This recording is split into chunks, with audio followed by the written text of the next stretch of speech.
My review for episode 1 of The Ogre's Bride. I'm going to give this episode 2 out of 5 stars, and I will explain why. The episode opens on some exposition about the world and the nature of it. It's an alternate history where demons have integrated themselves into Japanese society. So you've got your humans, you've got your demons. The demons sometimes take on human women as brides.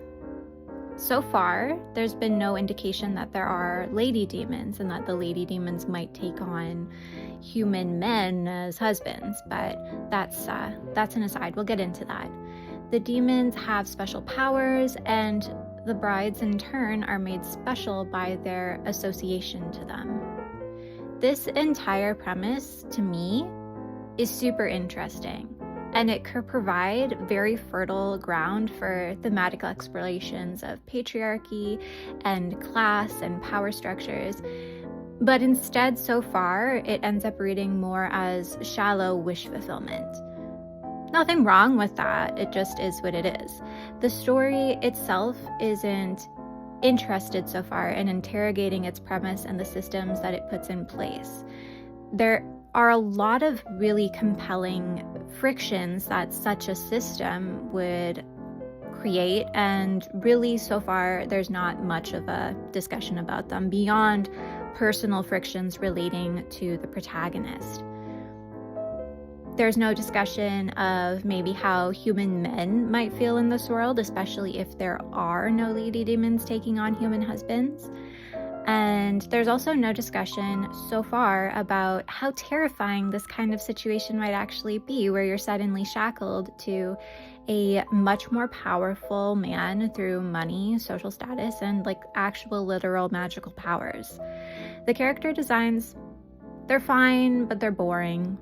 When you say the word demon, you can conjure some really interesting imagery, and thus far, it seems like that's not the direction they're going for. All of the demons are just very beautiful looking men. The music is pretty good. The writing does a lot of telling where it doesn't need to, where showing would be enough. There are moments where we get monologue when we don't really need it, when the silence would hit harder.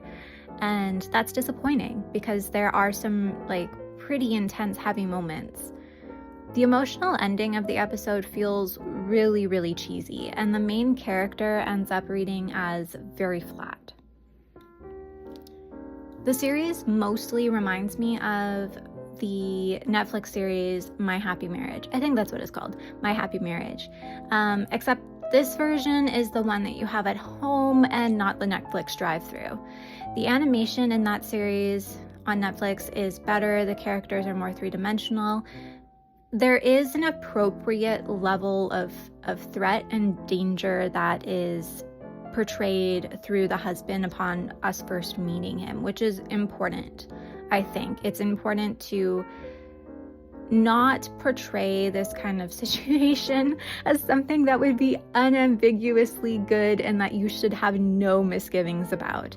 I think that it adds a lot to the story to have him be a little scary.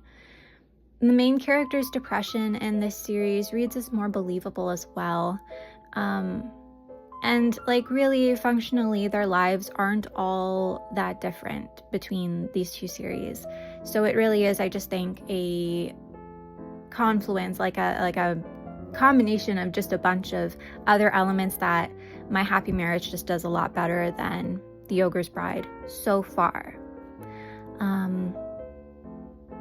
I think the one thing, though, that this series does have going for it that might be better than My Happy Marriage is that the magic system, it feels a little more settled.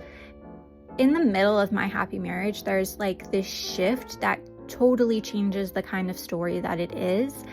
And as a result, My Happy Marriage, I think, loses a lot of momentum. Still liked it, still watched all the episodes. I had a good time regardless. But I think that there's a possibility that The Ogre's Bride won't have that same sort of issue. All of that said, first episodes are really hard. I have a very difficult time writing first chapters myself. And I do think that as an audience, you kind of have to just set aside some of your just give people the benefit of the doubt. I'm not saying watch things that are bad. I am just saying, like, maybe just give people the benefit of the doubt to an extent. I may have rolled my eyes at the end of the episode, but I will keep watching. I am interested to see how things play out between the main character and her family. My recommendation is to jump right in if this sort of Cinderella wish fulfillment sad factory bit is your thing. If it is not your thing per se, if you have any kind of hesitation, I would recommend to wait just a couple more weeks for more episodes to come out and see what the general sentiment is, see what the general vibe of the story is going forward.